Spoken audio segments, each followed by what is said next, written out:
कि तोहर कृपा से निकल बोलिया हो जिहिले गोलिया लगो के बाद तोहर कृपा से निकल बोलिया हो जिहिले गोलिया लगो के बाद भवानी माई भरल रही हो झोलिया हो भवानी माई भरल रही हो झोलिया हो गोलुआ पर रखी हो आशीर्वाद तोहरे कृपा से निकल बोलिया हो जिहिले गोलिया लगो के बाद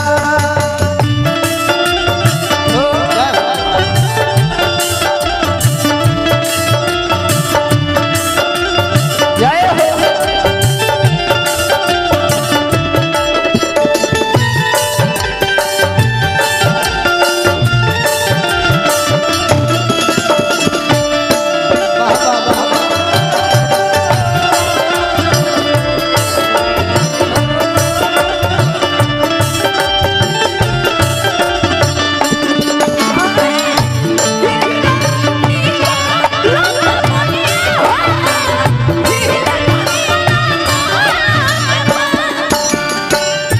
हमारा गार्जियन का नाम पड़ी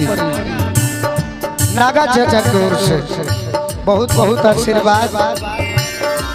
ए भाई जे भी आवता डांसर आवता जानता नहीं का है पीछे बा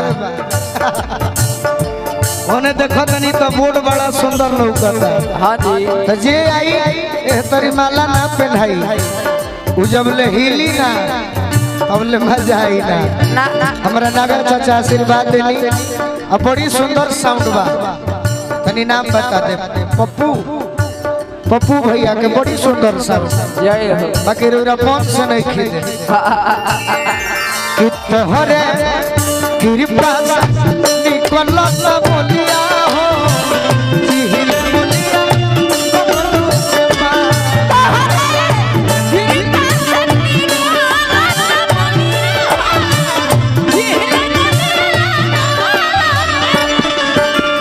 बड़ा सुंदर लाइन हमार जख्मी भैया दर्शौले भाई ओमे हम डूब जाइला आ डूबही के कारण बा केस तो मन बिगड़ियो गइल बा बाकी ओसे दिक्कत बा ना बाबा के परनावा जनवा धनवा होई हो धनवा होई हो धनवा होई हो हमारा बिना कोई से जियत भैया औरी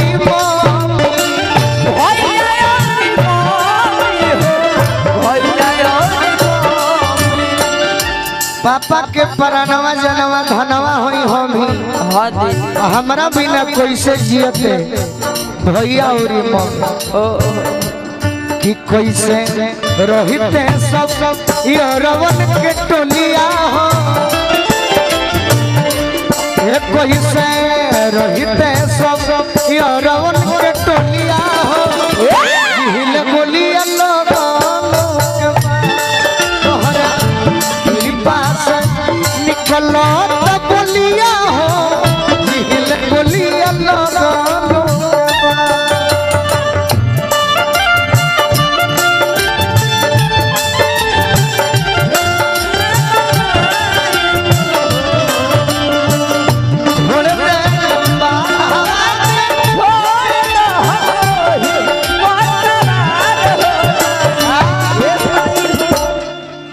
कनियो देखे के मैं सके सुने के पड़ी हाँ जी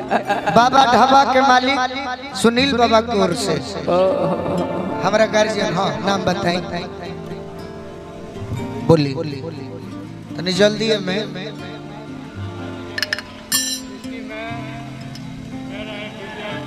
आई गबड़ाता रहो ये नाम बोले में गबड़ाता नहीं रह जा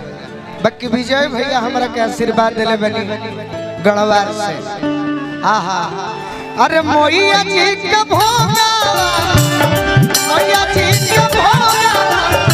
लगा हो जगत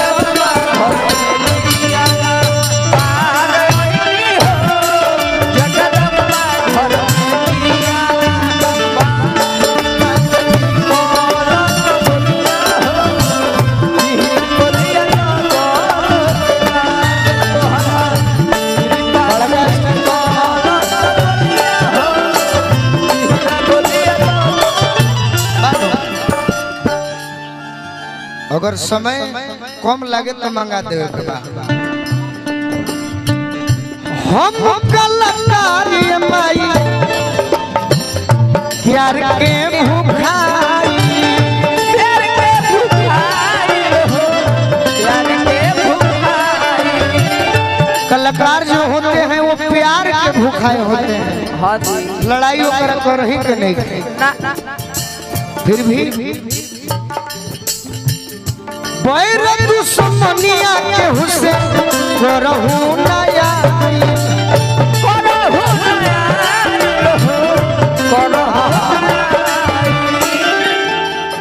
करी जखमी जितेंद्र संग ठिठोलिया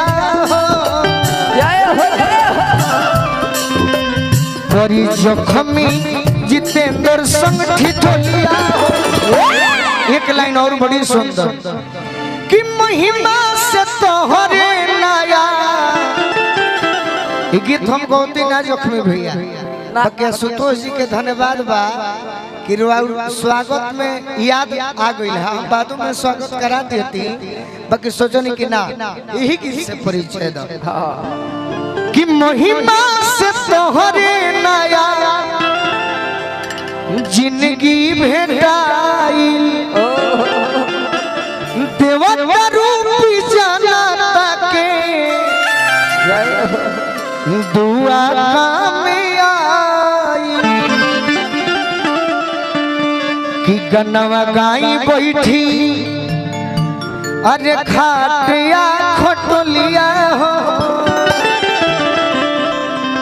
जय हो भाई कि गनवा गाई बैठी अरे खाटिया खटोलिया हो। पवन सिंह जी के तरफ से 1000 रुपये मिले। वाह देखिए एगो आग्रह करब कि जे भी मंच तनी ऊंच बिया और सब नीचे पड़ जेतनी एकरा के लिख के दे दे ना तो हमने के निहुरे में बड़ा समय लगे।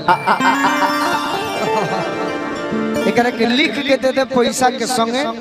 तो कम समय में बोले में आसान रही। ये से कहतनी कि गनवा गाई बैठी अरे खाटिया खटोलिया हो जिहिल गोलिया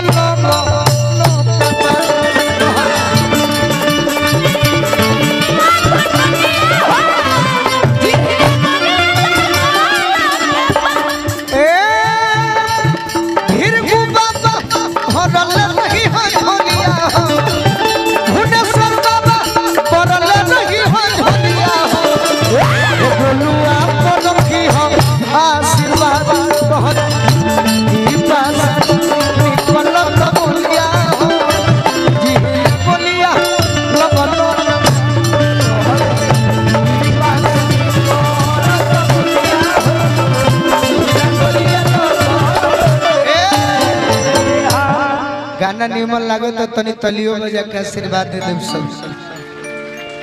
अब हम तनी चलो तनी अपना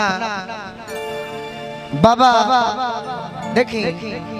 ओकरा के पढ़ब त भुवनेश्वर पढ़ब। हाँ जी अब भोजपुरी में कहब त भुवनेश्वरों कहा सकता गलती ना ओकरा के पढ़ब तो हम बाबा भुवनेश्वर कहब ब्रह्मेश्वर कहब बाकी भोजपुरी में तो नहीं चल जाला।